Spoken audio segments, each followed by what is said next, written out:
the Meta Pioneers. You are a Meta Pioneer. And who am I? My name is Raymond Aaron, the Meta Man. I'm the one that brings you this incredible channel. I'm a New York Times top 10 best-selling author, but more importantly, I'm the YouTuber bringing you this advanced information on the Metaverse. Be sure to smash the like button, be sure to tell your friends, be sure to leave comments, and be sure to subscribe. This is not just a channel, it's a growing family, so you can stay ahead of the curve of the massive changes that the Metaverse is already causing.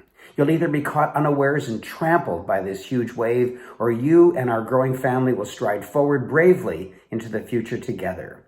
The ethic of this channel is sharing. I'll share my wisdom with you, and you'll share news about this important channel with your friends. This is the historic second episode, and this exciting second episode of the Meta Pioneers is about the two metaverses.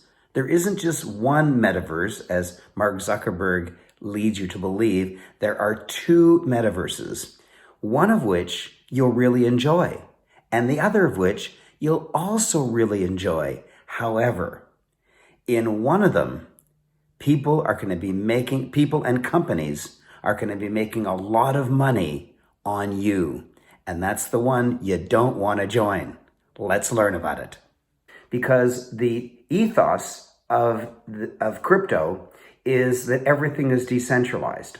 The ethos of companies is that everything is centralized. So for example, Facebook is offering you the metaverse because they want to profit. There's nothing wrong with that. I run a company, I want to profit. Every company wants to profit and should profit. They should offer great services and they should profit. Now, if Facebook is successful, and I'm absolutely positive that it will be in offering the metaverse, then it will own so much more data about you, so much more. Let's say, for example, that you're a 70-year-old woman and your dream as a child was to be a dancer, a ballerina. And it just never happened. Your parents didn't have enough money to put you in ballet school, or you were just a little overweight when you were a kid and you weren't accepted or something for some reason. And now the metaverse comes along and you can have an avatar that is a 19-year-old girl in a little tutu with beautiful little ballet shoes.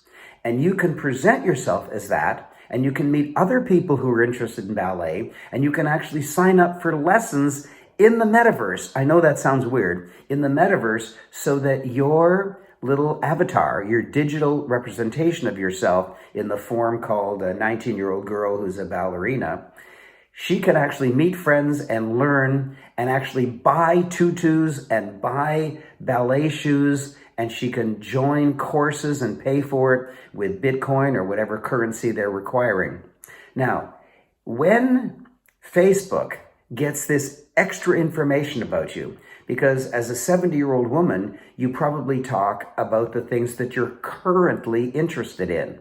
And Facebook knows nothing about this ballet issue that's been secretly hidden inside your head. But now that they know that, then anyone that is advertising for ballet art, you could be shown ballet art on Facebook, and you might say, oh, I would like a piece of art that has a ballerina in it. Or there might be a cruise ship in which they're talking about ballet, and everyone on the cruise ship is into ballet, either watching it or a patron of it, or actual ballerinas. And so you see, they can take information from your head, very deep, that you present on the metaverse, and they can use that to sell you stuff.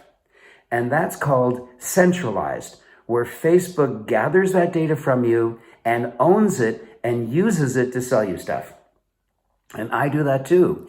If I'm holding an event, this is before the lockdown, if I'm holding an event at the Hilton Hotel at the corner of this street and that avenue, and my guest speaker is going to be Jack Canfield, then I can go to Facebook and say, I want people who are, say, 25 to 55 years old, who live within 1 mile radius of that particular Hilton Hotel, who've ever mentioned Raymond Aaron or Jack Canfield or personal growth in any of their posts. And then what happens is, maybe there's 8,000 of them. Then I can send them ads I can show them my event coming up. And I know it works because at the event, people will come up to me and say, you wouldn't believe it, a miracle happened. You wouldn't believe it, I live like just 2 blocks from here. I've never heard of you before, but I love Jack Canfield. And I saw an announcement that Jack Canfield's coming to the neighboring hotel and I'm free on the weekend. It was a miracle, it was meant to be. Well, it wasn't meant to be. It's just that Facebook knows so much about you that I can target you and invite you to events of mine. Well, they'll know even more when you reveal even more about yourself on the metaverse. Nike is going to be selling clothes and Gucci is going to be selling purses. There's going to be all kinds of stores that are going to jump into the metaverse to sell you stuff, and they're going to know a lot about you and they're going to make money. So you don't want to be used by the metaverse. You want to use the metaverse. You want to be happy that you're in the metaverse, and you don't want other people taking your secret data, secret because maybe nobody knows it, and using it to sell you stuff. So one kind of company that's in the metaverse is centralized companies. That is companies that are an individual entity like Facebook or Instagram or any of the other social media channels. They're going to want to keep that information and use it for their wealth, to create their wealth. That is not what you want. I mean, you're going to get promoted so heavily to enter the meta portion of Facebook, so heavily. I mean, Mark Zuckerberg put out a video yesterday in which he said that they're going to be investing billions of dollars. He didn't specify, but I suspect it's billions of dollars a year. And he also said they expect to lose money for the first 2 or 3 years. I don't know that that's true. Lose money on the metaverse portion. I don't know that that's true.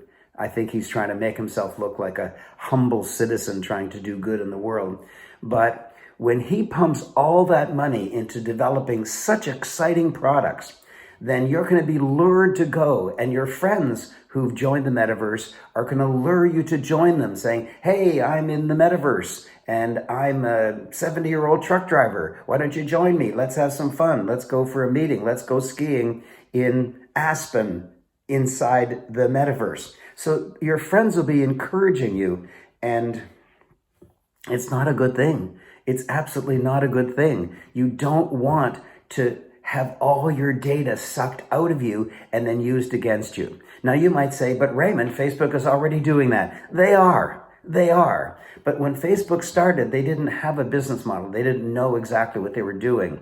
I'm on Facebook. They know lots about me. Okay, I get it. And there's, 2 billion people on Facebook. Right now, it's the largest country in the world. I mean, India's got about 1.25 billion citizens, and China's got about 1.5 billion citizens, but Facebook's got 2 billion citizens or participants or members, whatever you wish to call them. And so they know a lot about a lot of people. And I get it, but I don't want them to know any more. And so I will not be joining the meta portion of Facebook. I will continue with the normal portion that I currently do. And that's my suggestion to you. Now, what is the other? What is decentralized? I mean, how can something be decentralized? If I own a company called the Raymond Aaron Group and I offer that you should come to one of my events and I charge you $100 to come, then you give me the $100 and I put it in my bank account. So I get wealthier, but it's a fair exchange because you get to see Jack Canfield or Dr. John Gray or Robert Kiyosaki or any of the superstars of the movie The Secret. And so if you get way more than $100 of value and I get to deposit $100 into my bank account, that's a fair exchange. There's absolutely nothing wrong with that. That's great. And so how can there be decentralized? Like, who can offer a conference that doesn't exist? Like, what do you mean, Raymond? And I do admit it's a little hard to understand. I do understand that. It is a little hard to understand. But in the metaverse, or let's talk even more generally, in the crypto world, then everything is decentralized. There's millions and millions of computers, just like yours and mine, that are connected to the internet, and anything that happens on the crypto portion of the web has to be confirmed by millions of computers. And so everything is decentralized. Everything is decentralized. You can't hack something on the crypto world, because if you're able to come in and change something on one computer, the other 99 million computers will say, no, that's not correct. We differ from you. And so that error will be immediately corrected. As far as I know, you can't hack the crypto world because it's decentralized. Everything, any change that happens has to be confirmed by many other computers in order to make sure it's legitimate. And that's the essence of decentralization. Nobody in the crypto world will be owned. Nobody will be able to take your data and use it because it'll all be decentralized. And so my suggestion in this second episode of the Meta Pioneers is don't get sucked into the centralized metaverse, which is owned individually by Facebook, owned individually by Instagram if they join it, or by any of the other merchants. It's just another way for you to buy, and it's fun, and you may enjoy it, but just know that they're getting such more intense information from you. Because you see, when you're watching, let's say a football game, you're sitting in the stands watching a football game, then people know something about you. They know that you like football. They know that you like outdoor events. They know that you like hot dogs or something like that. But if you're on the field actually playing, then it's a more intense experience, a deeply more intense experience.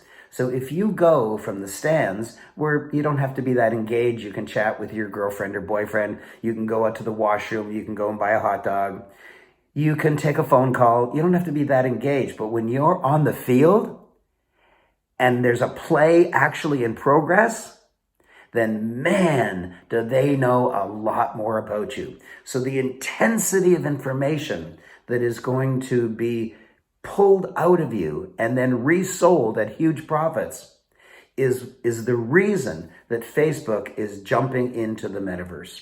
And I think that they'll do very, very well. I think they will make a fortune. I think that their profits will grow wildly, but not off me. I'm going to join only the metaverse that is decentralized. I'm going to make my money. I'm going to make money on the metaverse by investing in companies that are providing decentralized metaverse. That's my plan. And I'm recommending it strongly that it's your plan. But any financial information that you think you got from me, it's not financial advice. I'm not a financial planner. I'm not allowed to give financial advice. This is for entertainment purposes only. If you're entertained, that is legally the only thing I'm doing. I am the Meta Man, and may the metaverse serve you well. Come back every day for a 15-minute dose of the metaverse to learn, to grow, to be informed, and to stay ahead of the curve and to profit. Thank you.